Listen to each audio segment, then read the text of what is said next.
आपने ये तो कहा कि रूबिका लियाकत को शर्म आती है, लेकिन इस बात पर शर्म नहीं आती है। मुझे ये बात तो बताइए सुनिए कि रफीका जी, बात तो सुनिए। लगता है आज बीजेपी ने ताजा पगार दिया है।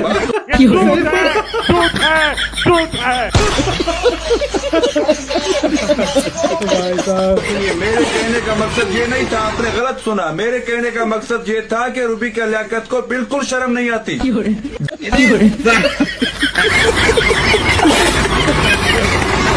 जहां इस्लाम की बात हो, मस्जिद की बात हो, एक मुस्लिम बैठकर इस्लाम की मुखालफत करे, मस्जिद की मुखालफत करे, तो इससे ज्यादा बेशर्मी क्या हो सकती है। मैं अच्छा क्लास लगा दिया। मैंने ये कहा कि रूबिका लियाकत वो मुस्लिम है, जब मस्जिद की बात आती है, इस्लाम की बात आती है, तो ये भागकर मोदी के गोद में भाई साहब, सांसद बन के अगर हम लोगों ने आज तक कुछ नहीं किया तो तुम विधायक बन के क्या कर लोगे? कितना उड़ रहे हो, धरती उलाट दोगे, पलाट दोगे क्या? अब तू गया बेटा, अब तू गया, देख तेरी औकात मैं दिखाता हूँ तुझे। आपके बारे में निरहुआ जी ने बयान दिया है और उन्होंने कहा है कि जब हम सांसद बन के कुछ नहीं कर पाए उनके हिसाब से, तो फिर वो विधायक बन के क्या ही कर लेंगे? क्या धरती उलट पलट कर देंगे क्या? उनको तो प्रधानमंत्री बना दीजिएगा तभी वो कुछ नहीं कर पाए। क्या जवाब दिया निरहुआ के साथ, दिल खुश कर दिए। जो मोदी जी 12 साल तक हमें सपने दिखाते रहे, सोने की चिड़िया बना दूंगा, विश्व गुरु बना दूंगा, मैं नॉन बायोलॉजिकल हूँ, बेरोजगारी खत्म कर दूंगा, रुपए को डॉलर के बराबर ले आऊंगा, पेट्रोल डीजल 35 पे आ जाएंगे। अब वही मोदी जी हमसे 12वें साल में कह रहे हैं हम संभाल नहीं पा रहे हैं व्यवस्था को, तो लेने के देने पड़ गए। क्या जवाब दिया राजकुमार भाटी जी ने?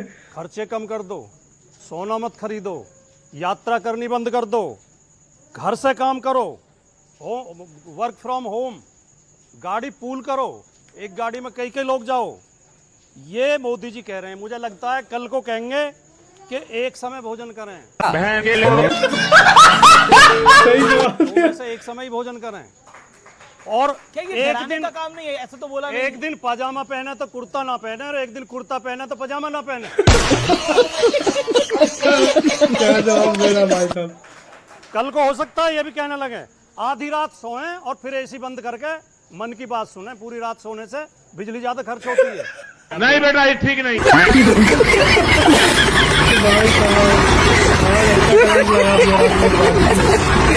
क्या आपको लगता नहीं है ये नेगेटिव पॉलिटिक्स? अब आप पजामा पहने, एक दिन पजामा पहने, एक दिन कुर्ता पहने, एक दिन खाना ना खाएं, ऐसा तो कुछ मोदी जी ने बोला कह रहे हैं। एक दिन वो ऐसा तो बोला नहीं। राजा साहब, ये लड़का है कौन? अरे ये हमारा सबसे वफादार कुत्ता है। सही बोला भाई साहब, सही बोला, सही बात है। थोड़ी देर पहले बात की थी कि भय पैदा किया जा रहा है जी। भय तो मोदी जी के बयान से पैदा हुआ। हम लगातार संकट है ना मोदी से, ये संकट का मोदी जी के 30 अप्रैल तक लगातार बीजेपी के प्रवक्ता ये कह रहे थे भारत में पेट्रोलियम के दाम नहीं बढ़ेंगे। हमारे प्रधानमंत्री सक्षम है, कंट्रोल कर लिया है। अब 29 के बाद दाम बढ़ाने शुरू कर दिए, एकदम सिलेंडर के दाम दुगने कर दिए कॉमर्शियल के, और होम सिलेंडर भी बहुत महंगा हो गया है और ब्लैक में बिक रहा है। ये बड़ी अच्छी बात कही गौरव भाटिया। वो कह रहे डराने का काम तो आप ही लोगों ने करा, प्रधानमंत्री ने बोला, उसके बाद लोगों के मन में डर की भावना आई। देखिए, सबसे पहले इनको देश की चिंता है नहीं, लेकिन मैं फिर भी बता दूं देश कहां से कहां पहुंच गया। भाई साहब कुछ ज्यादा नहीं हो गया? राहुल गांधी नकारा नहीं है, विषैले हैं, इस देश के लिए विषैले हैं। अब तू गया बेटा, अब तू गया, देख तेरी औकात मैं दिखाता हूँ तुझे। नरेंद्र है सरेंडर, नरेंद्र है सरेंडर में नहीं है कोई दो राय। वाह, पहली बॉल में सिक्सर। मैं क्यों कह रही हूँ? प्रधानमंत्री नरेंद्र मोदी जी ने जब ये कहा था देश नहीं बिकने दूंगा, कौन बेच रहा था देश? नहीं पता कौन बेच रहा था, लेकिन नारा आ गया देश नहीं बिकने दूंगा। आज जरूर कोई देश बेच रहा है। अरे बाप रे, ये तो धोती खोल रहा है। भाई साहब, देश की किसानी को दांव पर रख रहा है। आज देश का प्रधानमंत्री बिल्कुल अमेरिका के सामने घुटने टेक कर बैठा है। अमेरिका का टैरिफ हम पर पहले क्या था? 0 टैरिफ। हम अमेरिका पे कितना टैरिफ लगाते थे? इतिहास खोलकर मनमोहन सिंह जी का देख लीजिए। 30% से 100% भारत अमेरिका के ऊपर टैरिफ लगाता था और अमेरिका का टैरिफ हम पर 0।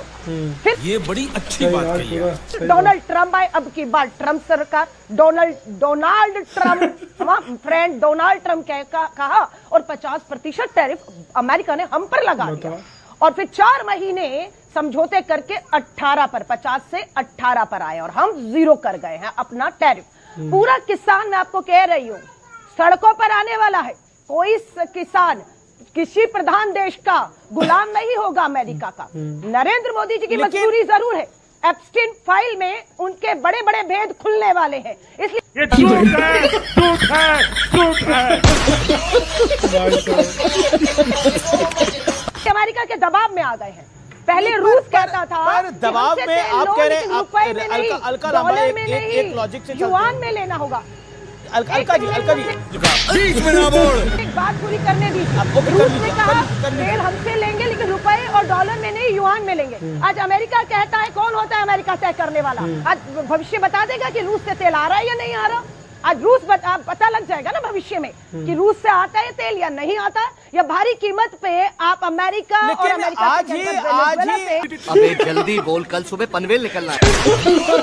भाई गुल्लू कुछ बोल नहीं पा रहा। क्यों नहीं जा रही पार्टियां अनमोल पवार? देखिए, आपने बिल्कुल ठीक कहा, देश के युवा तो लायक हैं, लेकिन समस्या ये है कि सरकार नालायक है। ऐसा इसलिए है कि सरकार जो है केवल झूठे आंकड़े बता के लोगों को भ्रमित करने का काम करती है। अभी ईडी पार्टी के प्रवक्ता ने कहा कि बेरोजगारी पहले भी चुनौती थी और अब भी चुनौती है, तो ये मान रहे हैं कि इनकी सरकार निकम्मी है और नाकारा है। क्या बात है सर, क्या बात है सर। अगर आंकड़े झूठे हैं तो इन्होंने जनता कहा- विश्वास क्यों कर रही है अनमोल? आप लोगों के आंकड़ों पर विश्वास क्यों नहीं है?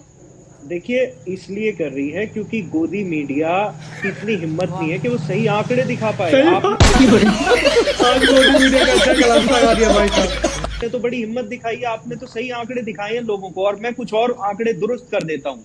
इनके तो राज्यसभा के एमपी जो हैं वो भी झूठ बोलते हैं। वो कहते हैं, इनसे बेरोजगारी पे बात कर लो आप, ये कहते हैं कि जी इन्होंने 2014 में कहा था कि हम 2 करोड़ रोजगार जो है हर साल देंगे।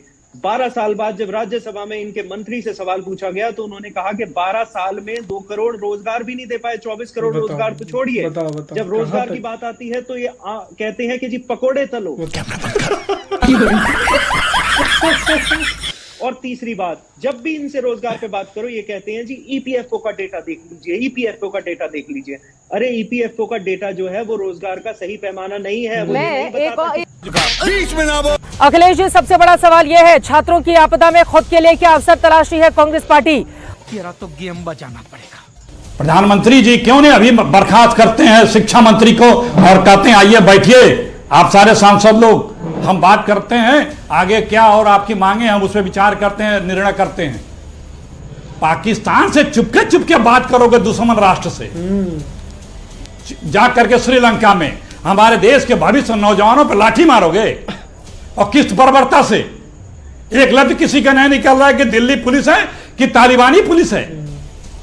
आरएसएस के गुंडे सादे वर्दी में वहां किस तरह से लाठियां मार रहे हैं, बदतमीजियां कर रहे हैं, कैसे लड़कों के साथ दुर्व्यवहार कर रहे हैं, और उनके पक्ष में मीडिया खड़ी है। एकदम सही दलाल दलाल।